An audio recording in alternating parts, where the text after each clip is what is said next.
Bandeko balandi Radio Maria to zongi sikawa mpo ya koyamba mituna miabino bongo lelo sango mbole ya zaliko pesa biso matea na maimatali boboto bo mbuma ya ibale ya elimo santu to kopesa na bino maloba mpo te bobianga biso mpo ya kotuna mituna to kopesa bino ba numero ya biso 082 016 35 12 090 68 16 742 084 107 83 64 09 98 23 97 23 wala ba numero esika wapi bokoki kobenga biso mpo ya kotuna mituna to ya bandeko azali kobenga biso. Alo alo mbote ndeko Joël, mbote Misabi Albert. Mbote ndeko. Merci beaucoup pour la catéchèse à l'élo. Misabi, première question Isaboui. Boboto kozala na libota libimba. Iyo Isabongo nzambe. Maintenant ce qui nazi ndakisa liboso ke biso baboti, il faut top ba sa biso bolingo na misala. Maintenant ce qui na famille moboti atana bolingo to antava na travers ya bana. Est-ce que moboti wana aloko kama na elimo santu tuni deuxième Isaboui. Tant tout le monde a que na l'église on a déjà biso que boboto ba Christ boza na bino. Maintenant ce qui na mo Christ na bi que peut-être ndiko to za na e peut-être ngane isimbakati. Na ko pesa mboti mais na travers na motema na za koyoka motema pasi. Est-ce que na ko sala yango troisième Isaboui. Tant ba biso que ce qui moninga azana problème na yo il faut ko limbisa ye. Maintenant mais nakoko limisa na motema mais na bolingo na motema na vraiment ko tuka nga makasi mais nebi kandeko o asala nga mabi mais na motema na nga na ko limisa na ngai misabi est-ce que na ko sa pe bongo nga tema ka mo Kristo voilà la question zaki na mo misabi ezandiko yi. Merci, bonne journée. Merci Nandeko Eli po ya mituna misato motuna moyambo tosengeli koluka boboto bipai biso tozali Nzambi boboto ezali elembo te Nzambi azali kati na bato na kati ya libota baboti basengeli koluka boboto bozala kati ya bango baboti bango na bango pe kati na baboti na bana wana ezali lokola etumba ya mokolo na mokolo Zambi bokabwani ezali zabolo boyokani te ezali bambuma ya zabolo misalami ya zabolo boyokani te bolingani pe soki ezali te masomana mazali misalami ya zabolo misalami ya monguna esengeli na baboti kati ya bango na bana koeduke bana na boboto kolakisa bana tango bazali kokola kozala ndenge nini ya kozala moto ya boboto pe aba kokola penza mbele na nzela ya basakramento bana bakozwa batisimo kotisa nde bakobanda kosalela na maye baboti balakisa bango batalisa bango lolenge kana kozala moto ya boboto pe na lisalisi ya elimo santu bakozala penza ya solo bato baboboto na motuna ya mibale tosengeli koevite kozala ba hypocrite nganga Nzambe na misa lobi boboto bozala na bino botombela na boboto bopesa na boboto botombela na boboto tokosala kayango tango tozalaki na mikakatonomi ya COVID-19 te tozalaki kopesa na boboto na bosimbi na maboko bongo sika ata kosikawa soki nganga Nzambe lobi lolenge wana ngai na yebi te moninga azali penepene nazali na ye boyokani penza te napesa ye boboto okopesa boboto Yesu Kristo alakisi biso te soki tozali na boyokani te oyebi tozali na likambo na moninga kokena ino kobonzali ya ote kamata libonzala yango ti yango penepene na lotale kende na ino kobongisa na moninga pe sima yaka kobonzali ya yo na koliki ezali nzela ya kosala bongo oyokanaka na ye te oyebi oza conscient oyokanaka na ye te olingaka ye te me po nini ozali koyanda ko Nzambe soki moninga wana oyo yebi to yokanaka na ete topo lingaka ete oyenda ko Nzambe kosala ni kende na ino kobongisa yo na ye na libanda ya ndako Nzambe pe nsima na yango yaka kosambela. Ya motuna ya suka toyeba kolimbisa epusi malamu. Mpona nini yo mokristo okofanda na likambo ya moto na motema owumeli? Olingaka ete mpona nini? Eske nzambe ayina yo? Soki nzambe alingaka yo, mpona nini yo koki kolinga pe moninga te?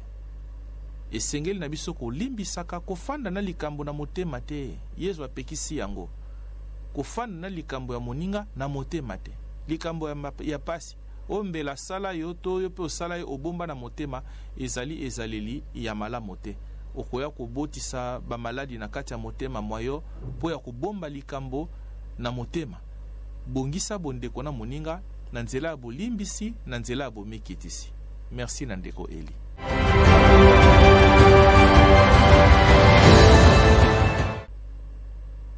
Merci Sangombole. Tokokoba bandeko balandi ko yamba bino nzela singa bobiangi biso na 082 016 35 12 topé na 090 68 16 742 084 107 83 64 09 98 23 97 23 to yamba ndeko ko bianga biso. Allo? Allô? Allô mbote ndeko? Oui, allô ya Joël. Merci monsieur l'abbé. La réponse à nous on a partie française. Sikawa na zali na ba question misusu na koyiko tuna ya liboso ezali boye na losambo ya Saint François d'Assise soki na bosani te alobi je cite mokonzi salisa ngai nazala mosaleli wa yo po ya kotia kimia motuna ezali boye soki ozali mosali ya Nzambe koki na kotia kimia to ozali kosalela ye kasi mbala mingi yo moko ozali menonce na bitumba ndenge na ndenge ezangisi yo kimia okosala yango lolenge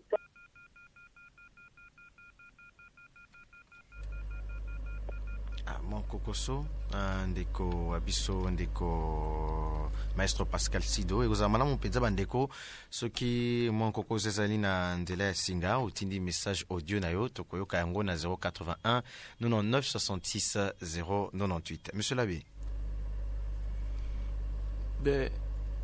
Merci nandeko maestro Guy Pascal toroliki aterozonga lisusu po akosukisa makanisi surtout kalobaki boko mituna ezali akoyi kozonga po ya kotuna mituna oyo azali na yango na motuna moyambo soki to sosoli yango malamu ya solo ezali pasi olingi boboto ezala kati na bato kasi yo moko pe osengeli kosala makasi po ete na kati na yo moko ozala na boboto la paix intérieure yo moko na ino parce que balobaka on ne donne que ce que l'on a.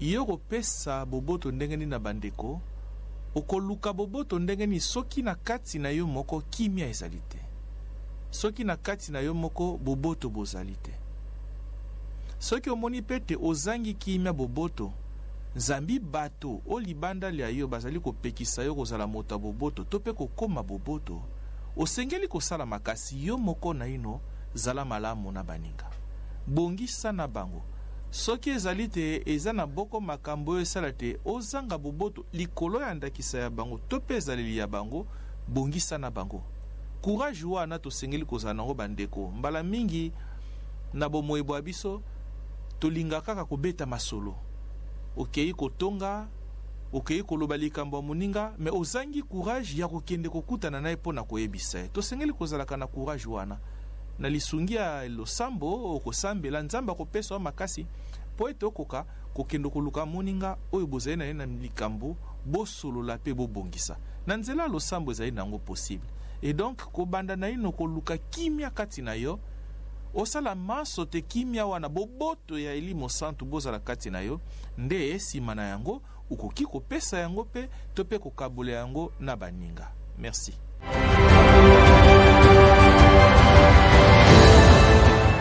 Merci Sango. Bandeko balandi ba Radio Maria tozali kokoba ko yanola pe ko yamba mituna miabino na mama likambo ya mokolo malelo Sango azali kopesa biso mateya na maimatali boboto bo mbuma ya ibale ya elimo santu to yamba ndeko ko benga biso nzela singa. Allo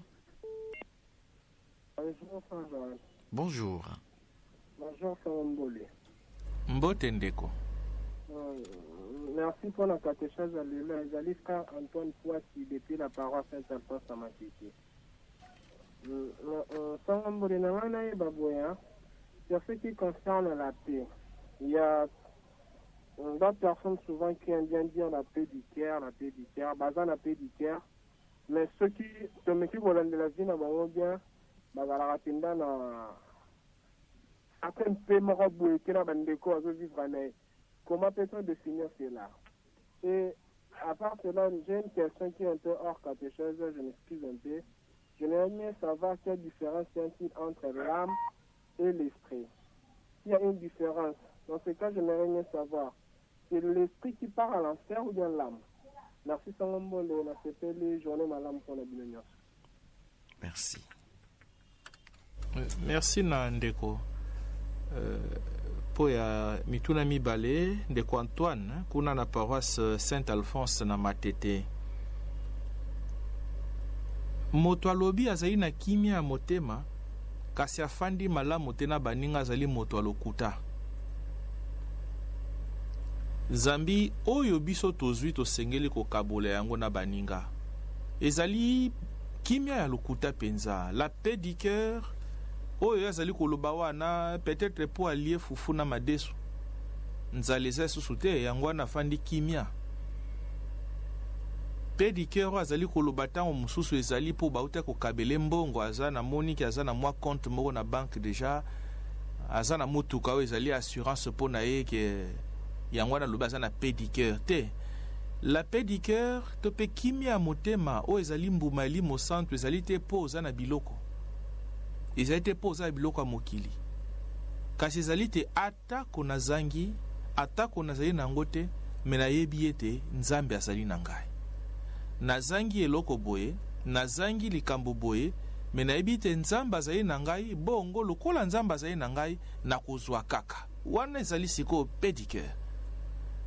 Soki ezali ndenge wana te, wana osengeli koluka likambo mosusu. Bongo moto oyo ndakisa alobi te kimia motema mwaye euti penza na elimo santu, ezali pena mbuma ya elimo santu, aufanda malamu na baninga, akozala malamu na baninga, kutu akokabola mbuma yango eza lokwa moto akeye kosala bilanga na ye, abuki mbuma ya bilanga. Soko ye na mbuma wana okolia yango nyonso yo moko te, mbele okokabola na baninga. Se bongo moto aza na mbuma ya elimo santu ya boboto o epese kimia wakati ya motema, akozala pe malamu na baninga po esika ya azali wana lokola elimo santu ayekati na ye, mbuma na yango esengeli kozala pe. Olinga baninga te ndenge ni nzoka nde mbuma elimo santu ezali bolingo. Paix du cœur yango ozwi yango ndenge nini yo moto oyebi kolinga te. Na motuna ya mibale, bokeseni bozali wapi kati na molimo na elimo? Molimo lokola âme na elimo lokola esprit. Molimo ezali oyo tozwi na Nzambe. Uto Nzambe akeli moto ache pema ya ye, molimo lokola pema oyo tozwi na Nzambe. Molimo lokola pema oyo esali te mabele ekomi kotambola, ekomi anima âme oyo Nzambe atia kati na moto po te moto akoma moto.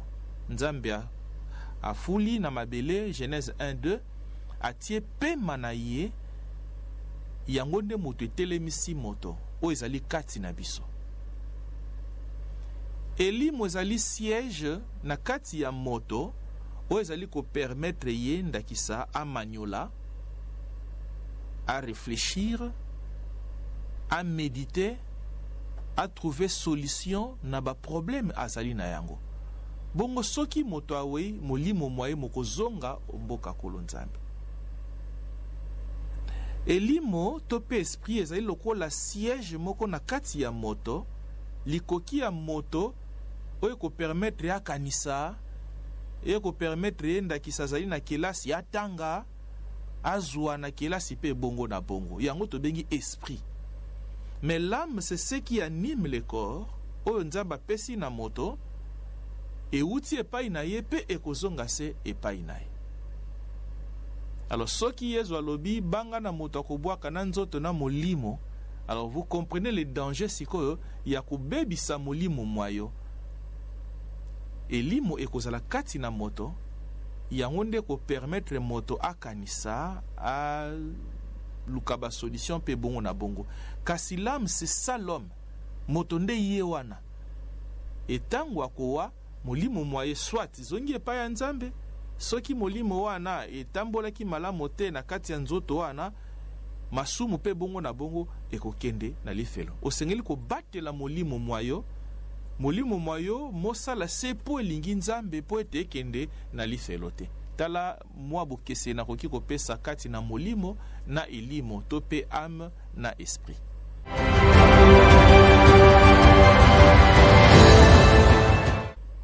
tokozwa pe mituna mibale ezali libanda penza ya malongi ya biso ya mokolo malelo. Bonjour monsieur l'abbé, bonjour frère Joël, merci pour na catéchèse ya mokolo malelo. Nazali na mituna mibale ya yambo. Pona nini tolobaka ke mama wa eklesia abongisi linaka boye nayebaka te wana mama eklesia wana ezalaka mama Maria ya mibale. Tango nasambelaka ngai moko nasambelaka malamu pe na voix makasi, kasi soki tosangani na bato ya yamba isusu ke bapesi ngai priere nayebaka lisusu kosambela malamu te, nakomaka koluka nini naloba euti na nini pe nasengeli kosala nini po eloko wana elongwa na kati na ngai. Merci père. Merci père Albert Nazozela Biyano na Esengo. C'est Fanny depuis la paroisse 60 Rita na Mongafula. Merci na ndeko Fanny po ya motuna mama eklesia akosepela lelo eyenga tope mama eklesia apesi biso likoki ya kosepela lelo mbotama ya Yohane Mobatisi tokolobaka yango. Église notre mère ezali mama Sainte Marie te, ezali eklesia.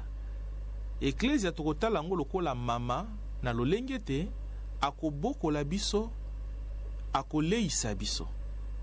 Eklesia akoleisa biso na liturgie ndakisa soki tokoti na liturgie tokomona te liloba lya nzambe ezali. Liloba lya nzambe ezali bilei.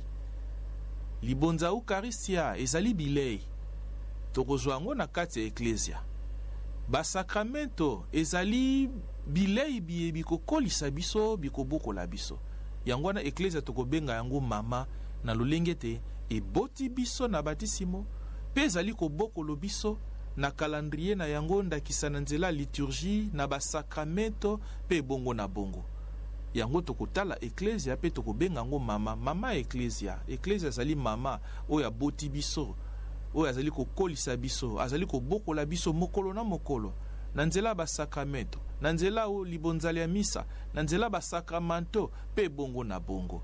Donc mama eklesia wana ezali mama Sainte Marie te, kasi eklesia yango me ezali mama Zambi eboti biso pe ezali kobokola biso, ezala na nzoto ezala pe na molimo. Eklesia ezali koleisa biso mokolo na mokolo na nzela matangi, na nzela liloba lya nzambe, basakramento, libonzali ya misa pe bongo na bongo. Motuna mibale ndeko amesana soki azali ye moko akosambela malamu kitoko peta mosu na mongongo ya kofungwama, kasi soki azali na bandeko akomi kotata bana. Ezali zambi tango zali na bandeko olingi osala losambo moko ndenge na lingaka koloba mingi, une prière mentale. Ozo sambela to olingi pena kosambela to pozeli kosambela te avec ton cœur. Mbala mingi ezalaka ndenge wana na balosambo ya masanga. Il y a des prières oyo ememaka lokola mwa impressionnisme moko boye. Lokola bato bazali na moni fona bimisaka maloba boye. lokola bato bazali na moni fona kanisa bodo ozosala une prière réfléchie na lolenge te naza na bato ozomona nzambe te kasi ozomona nde bato naza na bato oyo balingi bango nyonso bazoyoka ndenge nga na osambela. Alors il faut siko nabimisa maloba moko tango mosusu moto akokanisa pe alobi nabimisa maloba moko mpo bandima te nayebi kosambela, nabimisa maloba moko mpo basepela na losambo na ngai. Donc une fois que losambo na biso na kati ya lisanga soki basengi osambela makanisi mao makeye epai ya nzambe te omimoni te yo boso bwa nzambe kasi oboso ya bato ozali na bango wana tala ntina ni losambo ne kozala na mwa mikakatano parce que tu veux réfléchir sur les mots, les phrases, les paroles à dire, pas pour que nzambe ayoka d'abord mais ozokanisa d'abord bato ozali na bango. Est-ce que bakosepela na losambo nanga, est-ce que na lobi malamu na tuti libaku te pe bongo na bongo. Alors il faut siko osala effort wana ata kozali na lisanga na bandeko basengi na ndeko sambela yo talia nzambe kanisa kaka zalaka na même makanisi ozalaka na yango soko ozali kosambela yo moko. Eh bien soki ozali na makanisi wana okomona te okotatabana na wapete pe koluka te maloba ebele osala ba prière ya impressionnisme wana ekozala penza malamu te. Tala ndenge nini nakoki kosunga ndeko mpo na biyano ya mituna miaye.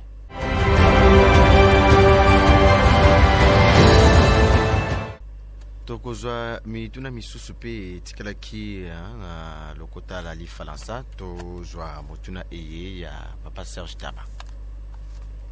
Bonjour monsieur l'abbé Albert Mbolé, bonjour frère Joël ainsi qu'à tous les auditeurs. Merci beaucoup monsieur l'abbé pour la catéchèse d'aujourd'hui. Monsieur l'abbé, si nous lisons le passage de Matthieu chapitre 10 versets 34 à 36, je sens une dissension par rapport à la paix. N'a-t-il pas un paradoxe? S'il vous plaît, nous avons besoin d'une explication pour que cela nous serve à mieux ruminer les passages. Merci beaucoup, Serge Taba, Marie-Reine des Apôtres. Merci. Merci na papa Serge Taba King po ya audio auti kotindela biso na tokobongola na lingala na bolobi boye. Papa Serge alobi tolobi likambo boboto tozoloba likambo boboto o ezali mbuma elimo santo kasi lolenge kani tososola maloba maye ma Kristu na Mateo eteni ya zomi molongo mwa tuku isato na ine kino tuku isato na motoba. Zambi litangi yo ekolakisa te to pe ko Yesu akoloba na litangi liendenge ndeko moko atunaki pe motuna wana bokanisa tete na ye kotia boboto kati ya mokili na ye kotia boboto te kasi mopanga. Boni tokoki kososola maloba na ya Kristo tolimboli boye mopanga oyo Yesu Kristo alobi ta ye kotia ni sika ya boboto elingi koloba tete alongoli boboto te boboto bozali kasi mopanga moye ezali moto to pe mo Kristo oyo azali koluka kokokisa komekola maloba manzambe to pe kosalela kibokisu bwaye boye bongi okati ya bato ekozala matata. Mo Kristu ya solo kati na bato asalaka na kimia te. Mo Kristu ya solo mbelo komona tango zali koluka kotia bosolo esika molili ezali bosolo oyo Yesu Kristu atei pe atindi biso tosala mbele bato bakokabwana bato bakoyina yo. Yesu alobi akotia bokabwani kati na mama bokilo na mwana oyo abalisi elingi koloba te soki na kati ya libota ezali na boko bato balingi kosalela kibokristu wa bango mbele bakoyokana te. Nazwa ndakisa bokuse mama aboti mwana mwasi akoli bongo ndenge toyebi mikolo ndenge pasi ezali mama akomi kotinda mwana abima akende kosala kindumba po ete amema mwa eloko na kati ya libota.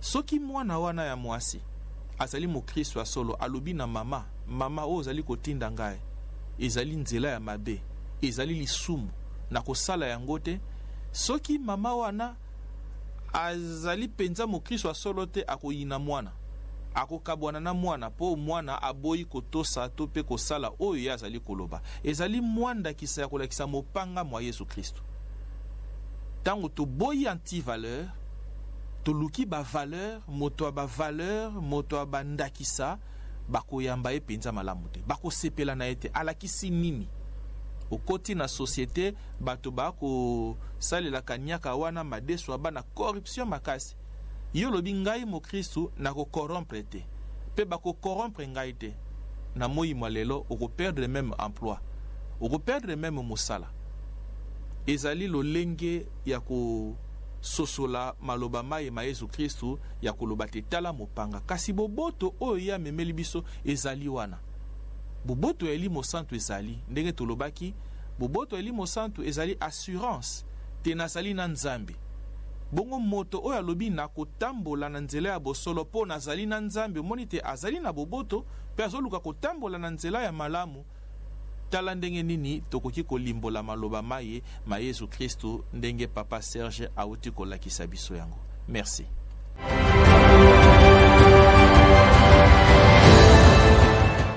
Merci Sango Mbole toko yamba message audio et bozali ko tindela biso na WhatsApp toji message eye ya maman Valérie.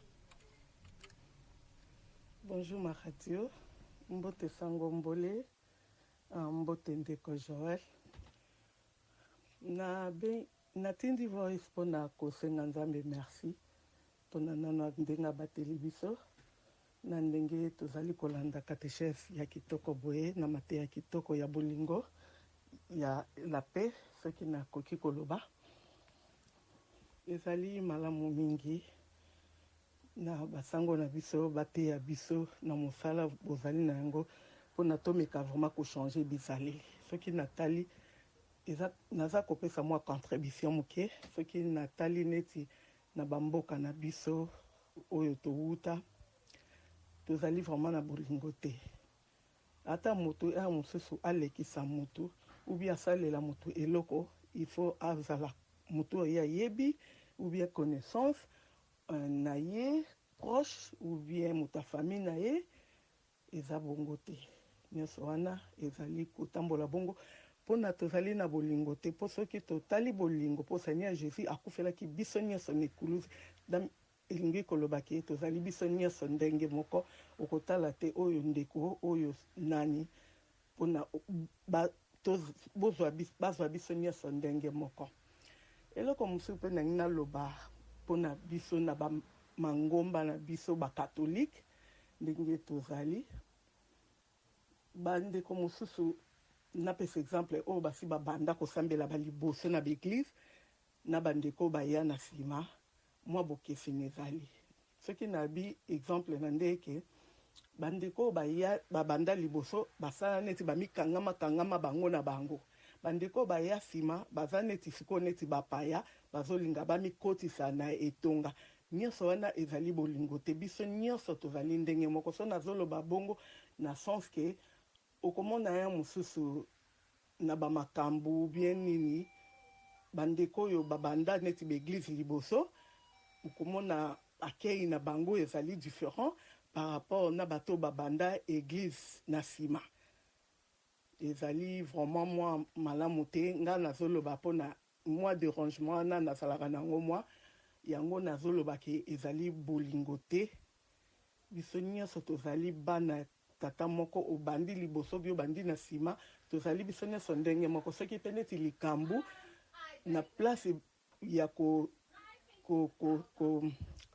treat neti na place ya kotraite mutu oyo abandaki liboso ndenge mosusu malamu botraite bango nyonso ndenge moko mpona biso nyonso tozali famille tozali libota wana nde ezali bolingo mpo bahypocrisie ezali mingi na biso surtout bacongolais tozali kotambola na hypocrisie na kolinga moninga okosala ye sourire mais nzoka nde na kati ozali kolakisa makambo mosusu ezali bolingo te il faut tolingana mpona kande nalobi Seigneur Jésus akufelaki biso nyonso aponaki motu te oyo boye te biso nyonso akufelaki biso tozala na bolingo soki tozali na bolingo tokosala makambo nyonso malamu ata na mboka ata na bafamille ata na baentreprise tokotambola na bomoko ekozala malamu hypocrisie nde ezali mabe yango na makambo nyonso balobaka il faut dialogue ezala soki likambo neti ezali dialogue bosololi na ndeko tala tokosala boye boye ou bien ndeko en tout cas yo osalaki mabe ezali boye mais hypocrisie ezali malamu te wana nyonso ezali kolakisa bolingo te bondeko te. En tout cas merci mingi na mateya sango mbole ozali oyo pesi na mokolo ya lelo ngai soki natindi voice parce que etouche nga yango nabi natinda mwa voice boye naza ko offense motu te na sens ke koloba na motu te nazoloba en général mpona na conseil biso nyonso tozali mabe tozali sembo te tozwa quand même un plus na babomoi na biso ekosala malamu. Ngai mama Valérie Ngeli de l'aumônerie catholique congolaise de Londres. Merci mingi sango na mateya kitoko na catéchèse kitoko oyo bozali kolekisa biso na mokolo lelo. Merci.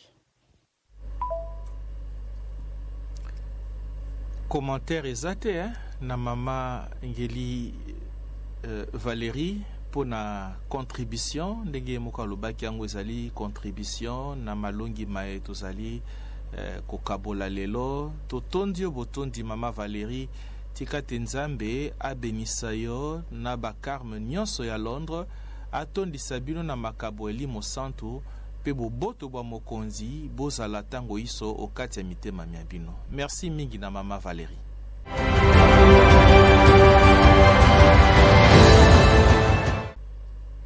Merci Sangombole tozali kokende moke na suka ya malongi ya mokolo mwalelo tokoyamba ndeko suka zali ko bianga biso nzela ya singa. Allô? Oui, allô, ndeko Joël. Mbote na yo, pe mbote na Meselabe. Mbote. Nazaka na mutuna moko. Yesu alobi na bapostolo na ete nakotikela bino boboto. Pe nakopesa bino boboto na ngai. Nakotikela bino te lokola bato mokili bakopesaka. Na mina eba Meselabe. Boboto oyo biso topesanaka na bandeko. Ekeseni na Yesu na oya Yesu Kristo. Ba moko kaka ke boboto. Na edite Meselabe anvi na yo. Mboso yoni. Ba paroisse Saint-Kiboka. Meselabe na musala kitoko kosalaka. Nzambe apambola bino koba kopesa bino bomoi molayi. Kokodesaka biso mateya kitoko. Ekoyanolaka na mituna na biso. Merci Meselabe. Merci. Merci na papa Mboso. Ndakisa na misa soki sango alobi boboto bwa mokonzi bozala na bino atombeli na bakristu boboto bwa mokonzi boboto oyo Yesu Kristo yemei alobi nako tikela bino boboto nakopesa bino boboto bwa ngai yambo kutunganga nzambe aloba te boboto bwa mokonzi bozala na bino azongelaka maloba wana Yesu Kristo mokonzi Yesu Kristo lobaki na bapostolo te nakotikela bino boboto nakopesa bino boboto bwa ngai yango wana sima ya maloba wana nganga nzambe akotombela bakristu boboto pe sima ya botombeli boboto akoloba na bango awa tozwi boboto wana Kristu tokabola yango na baninga de boboto tokopesanaka na misa wana ezali boboto bwa Kristu oyo tozwi na nzela ya nganga nzambe etango atombeli biso boboto okutani na moninga na nzela opesi ye mboto na bolobi boboto bozala na yo ezali bolamu bwa nzambe oyo ozali kotombela na moninga boboto wana ozali kopesa ezali bolamu bwa nzambe oyo ezali kati na yo ozali kotombela moninga boboto ndenge Nombre chapitre 6 verset 26 ezali kote ya biso na lolenge ya kotombela bolamu na moninga soki ozali mokristo akotombelaka se malamu lolingi koloba te boboto wana otombeli ezali boboto oyo penza ezali kati na yo yo zala moto ya boboto po ete boboto bwa yo ezala ya lokuta te kasi ezala penza ya solo oyo otombeli na moninga. Merci na ndeko Mboso.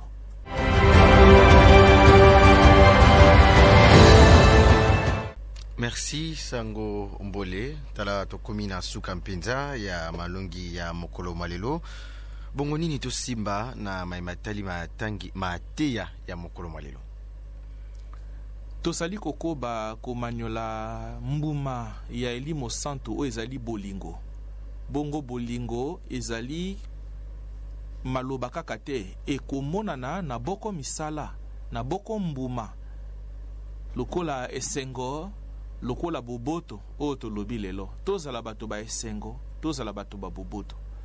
Elimo santo asalisa biso po ete tobimisa bambuma wana, toluka bipai biso boboto bandeko. Na mabota, na nzela ya bamisala, toluka boboto bozala po ete ekolo ya Nzambe ezala penza ekolo ya boboto. Tozali bana balibota ya Nzambe. Toluka boboto kati na biso na lisalisi ya elimo santo oyo afandi kati na biso po ete lisanga ya bana banzambe ezala penza lisanga ya bato baye bazali na boboto kati na bango, bakoyoka na malamu, bakofanda malamu. Tala maloba ya suka oyo etali linaka ya mokolo malelo.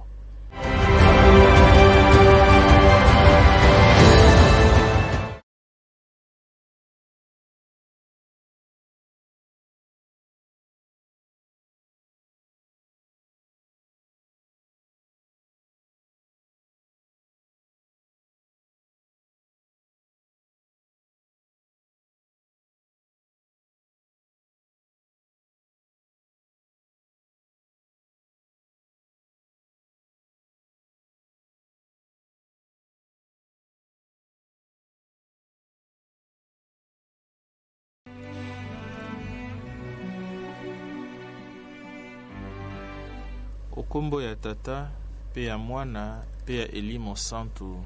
Amen. Mokonzi Yesu Kristu, Mwana wa Nzambe, oyo aye aonse po ya kozongisa biso na bondeko na Tata, bondeko boye tobebisi na nzela lisumu. Olobaki na bapostolo bayote na kotikela bino boboto, na kopesa bino boboto bwangai. Pe awa Elimo Santo aye, mbuma ya boboto ezali kobima kati na biso, pe esengeli kobima kati na biso. Toyoki malongi maye, pe tokundoli te ya solo tosengeli kobimisa mbuma ya boboto. Salisa biso Mokonzi Yesu, po te tozala ya solo bato baboboto. Toluka kobongisa bipai tozali. Toluka kobongisa bomoi bwa biso, mabota mabiso, pe ekolo ya biso. Tokosenga na Yesu Kristo pesa kimia, na baye bazangi kimia. Zambi bokolongo no bwa nzoto bozali malamu te. Zambi esika bazali bitumba, boyokani bozali te. Yo zali mokonzi wa boboto, oye memeli biso boboto, pesa boboto na bandeko babiso. Mokonzi Yesu, yoka losambo la biso, pesa lisa biso. E mama Santo Maria, mama wa boboto, posa ya yo, susi ya yo, ezali te biso bana bayo, bandeko ya Yesu Kristu, tozala na boboto.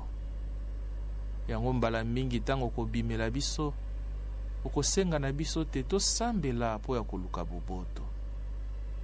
Tokosambela, tokobondela mwana wa Yesu Kristu elongo na yo mama, na bolobeli bwa yo, po te tozwa boboto wana. Koba kosambela po ya biso, koba kosengela biso boboto na ekolo Kongo, na bikolo biso, na mabota mabiso, pe okati ya mitema nya biso.